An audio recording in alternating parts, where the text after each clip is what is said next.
ముత్యం, నిన్ను కట్టుకున్న నా తాళం చెవులు నీ చేతిలో పెట్టిన తర్వాత ఇంట్లో నాకు స్వతంత్రం ఎక్కడ వేసింది? చెట్టి ముత్యమా, బుజ్జి ముత్యమా, ముద్దు ముత్యమా, నా మాట వినుమా, నా మాట వినుమా.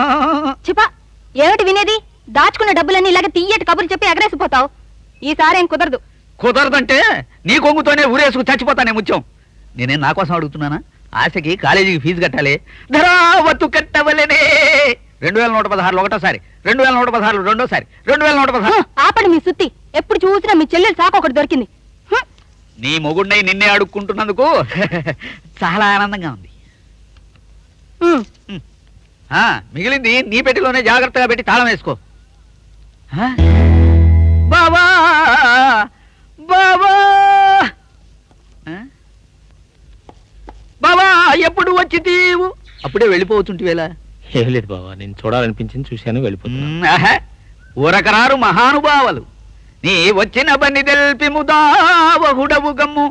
ఈ బావ దగ్గర బెంకమేళ జంకులేక నీ కోరిక తెలుపు బావా. నిజం బావా, ఏం లేదు. నాకు తెలుసు, నువ్వు చెప్పవు. నా దగ్గర ఇంతే ఉంది, ఉంచుకో బావా. అది కాదు బావా, ఆశ. ఆ ఆశే నీదని నీకు ఎన్నిసార్లు చెప్పాను? ఇదంతా ఉత్తినే ఇస్తున్నాను అనుకున్నావా? కట్నం లెక్క రాసుకో. రాసుకో. రవి, ఇక 1000 రూపాయలు ఇది తీసుకెళ్ళి కాలేజ్ ఫీజు కట్టు. అన్నయ్య 1 మినిట్.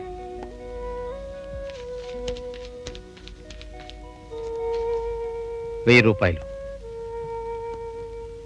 నేను అడగకూడదు, అయినా అడుగుతున్నాను. ఈ డబ్బు ఎక్కడిది? ఎలా వచ్చింది? ఎక్కడైనా దొంగతనం చేశావా? నువ్వు అలాంటి పని చేయవు, నాకు తెలుసు, నాకు తెలుసు. అర్థమైంది, అర్థమైంది. ఎక్కడైనా అప్పు తెచ్చావా? అవసరానికి అప్పు తెచ్చుకోవడంలో తప్పులేదు. అయినా ఈ డబ్బు నాకొద్దు. ఎందుకుదరా? చాలా పెద్ద ప్రశ్న, సమాధానం చెప్పే తీరాలా? అవును, చెప్పి తీరాలి. నువ్వు కాలేజీ ఫీజు కట్టాను కానీ వాడు నానా అవస్థపడి ఆ డబ్బు తీసుకొస్తే అంత నిర్లక్ష్యంగా విసిరిపారేస్తావా? ఏమిటా తలపిస్తాను? నాది తలబిరుస్తనమే. అక్రమాన్ని సహించి తలవగ్గలేక తిరగబడదామనుకుంటున్న నాకు తెలిసింది తలబిరుస్తనమే. మై డియర్ ఫాదర్, ఇక్కడ నిలబడ్డ ఈ మనిషి మీ కడుపున పుట్టినవాడు కాబట్టి ఈయన విలువేంటో మీకర్థం కాకపోవచ్చు. కానీ అన్నయ్య ఔన్నత్యం ఏమిటో నాకు బాగా తెలుసు. మొత్తం భారతదేశంలో ప్రథముడుగా ఎంఏలో గోల్డ్ మెడల్ తీసుకున్న విజ్ఞాని, చరిత్ర పుటల్ని కింద నుంచి పైకి తిరగేసిన మహాజ్ఞాని, అసలు రూపాయి అంటే ఏమిటో తెలియజెప్పే ఆర్థిక శాస్త్రం అంచులు తాకిన అఖండ మేధావి.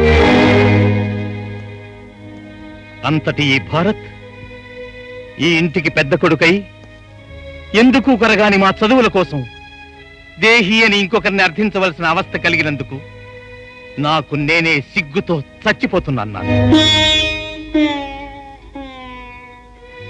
అన్నయ్యకు ఉద్యోగం ఇచ్చి ఆయన విజ్ఞానాన్ని ఉపయోగించుకోలేని ఈ వ్యవస్థ దౌర్భాగ్యపు వ్యవస్థ. అన్నయ్యను అప్పుల వాణ్ణి చేసిన ఈ సమాజం దౌర్భాగ్యపు సమాజం. అందుకే ఈ డబ్బు నాకు వద్దంటున్నా. బ్రతుకు తెరువుకి ఉద్యోగం ఒక్కటే మార్గం కాదు నాన్న. డబ్బు సంపాదించడానికి చదువు అక్కర్లేదు. డిగ్రీ లేకుండా కోటీశ్వరులైన ఎందరో మహానుభావులు మన కళ్ళ ముందే ఉన్నారు. ఎందుకు కొరగానని ఆదర్శాలు వింటూ తన చేతులకు సంకెళ్ళు వేసుకుని చేతగాని వాడిగా నిలబడ్డాడు అన్నయ్య. కానీ నేను నీ చాదస్తపు సాలిగూడు నుంచి బయటపడబోతున్నాను. డబ్బుతో మనిషికి విలువ కట్టే ఈ సమాజానికి డబ్బుతోనే సమాధానం చెప్పాలి. ఏ డబ్బు లేకుండా మనందరం అనుక్షణం అవస్థపడుతున్నామో ఆ డబ్బును కుప్పలు తెప్పలుగా సంపాదించి ఈ వ్యవస్థనే వెలకట్టుకుంటారు. నువ్వు కాదు కదా, ఆ భగవంతుడే నా ఎదురుగా నిలిచిన నా నిర్ణయం మారదు. వస్తాను. ఏమండి, వాడు వెళ్ళిపోతున్నాడండి. వెళ్ళనివే. జీవితం అంటే ఏమిటో ఇప్పటికైనా వాడికి తెలిసొస్తుంది. మై డియర్ ఫ్రెండ్, ఈనాటి నుంచి నువ్వు మాలో ఒకడు అవుతున్నందుకు మాకు చాలా సంతోషంగా ఉంది. బాస్ నీ కంగ్రాచులేషన్స్ చెప్పమన్నాడు. థ్యాంక్స్ రా నీకు, నీ బాస్ కి వేదావన. సారీ సార్, మిమ్మల్ని చూస్తే అలా అనిపిస్తుంది. ఇప్పుడు బాస్ గారు నన్ను ఏం చేయమన్నారో చెప్పండి. ఆ దూరంగా కొండ మీద కనబడుతుంది 5 స్టార్ హోటల్. ఈ ఊళ్ళోకి పెద్ద హోటల్ అది. దాన్ని నామరూపాలు లేకుండా పేల్ చేయాలి. ఊరి కష్టం కాలా? అదెందుకు పేల్ చేయడం? బంగారం లాంటి హోటల్ అది. అది ఉండటం వల్ల మన బాస్ గారు హోటల్ కి బిజినెస్ లేకుండా పోతుంది. అదేనమాట. సరే పేల్ చేస్తాను, నాకేం వస్తుంది? 10,000. Thank you very much, thank you very much. ఇదెవరిదిరా నీ అబ్బా? మీ అబ్బదా? అది అది నేను చెప్పాను కదా నువ్వు పెదవనా. అది మీదేనండి. అయినా కొడుకువి. సార్ ఏంటి మరి డబ్బు తీసుకున్నారు, మరి పని? కంగారు పడకు, రేపు పొద్దున్నే పేపర్లో చదువుకో.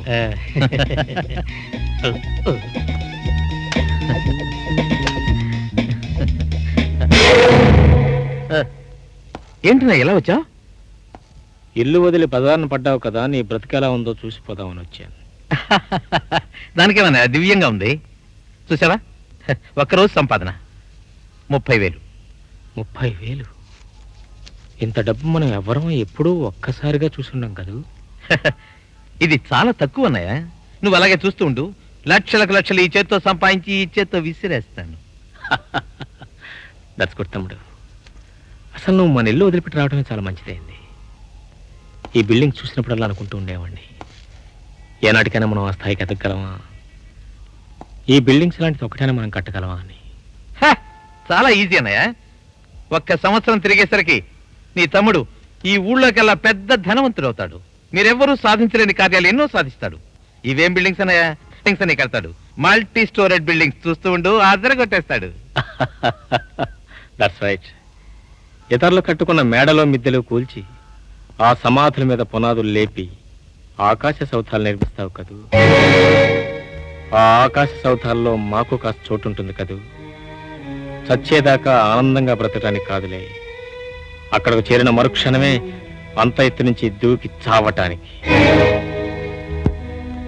అన్నయ్య, అవునరా, నువ్వు సంపాదించి పెడుతున్న ఆ నెత్తుడు కూడు తిని అరిగించుకోగల శక్తి నీకుండొచ్చేమో కానీ మాకు లేదు. అందుకే నీలాంటి నికృష్టుడు నా తమ్ముడని చెప్పుకోవడానికి కూడా సిగ్గుపడుతున్నానే నీతో చెప్పిపోదామని వచ్చాను.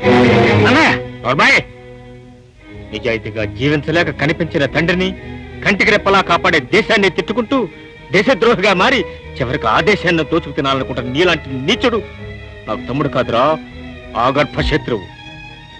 ఆకలితో అలమటించే ప్రతివాడు నీలాగే దౌర్జన్యాన్ని దిగితే ఈ దేశం ఎప్పుడో నామరూపాలు లేకుండా సర్వనాశనం అయి ఉండేది.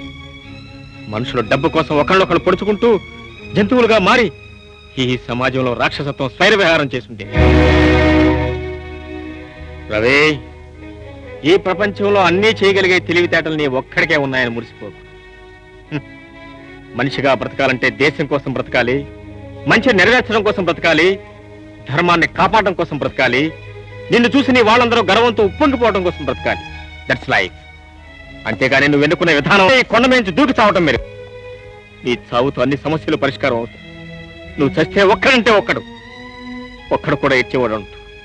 That's all.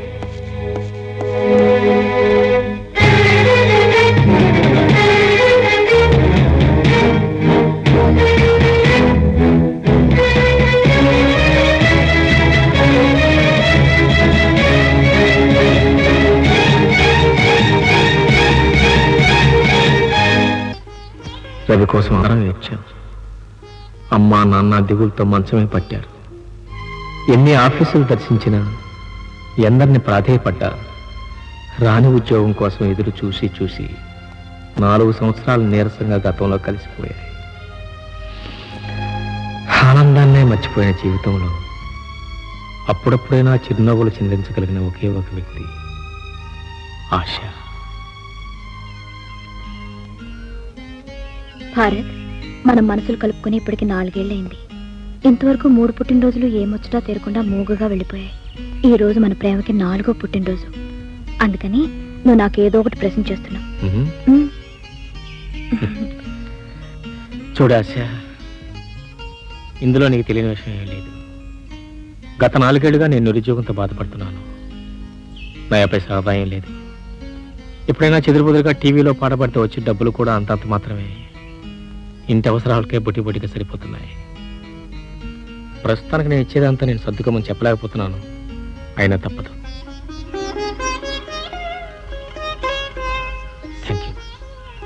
ఇది గోల్డ్ కాదు, డైమండ్ కాదు, కేవలం సిల్వర్ మాత్రమే.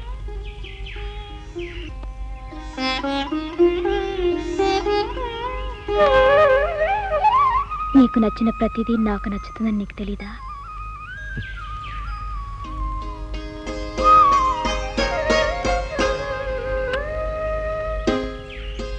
ఆశ, ఈ ఉంగరం మీద భారతదేశ పటం ఎందుకు చెక్కించాను నీకు తెలుసా? ఉహు. ఒకవేళ ఈ భారతం నువ్వు మర్చిపోవడానికి ప్రయత్నం చేసినా ఈ భారతదేశం నేను మర్చిపోనివ్వకుండా చేస్తుంది. అందుకని భారత్ గారు, మీ భావావేశం ఇక్కడ కాదు, టీవీలో చూపించొచ్చు. పదండి.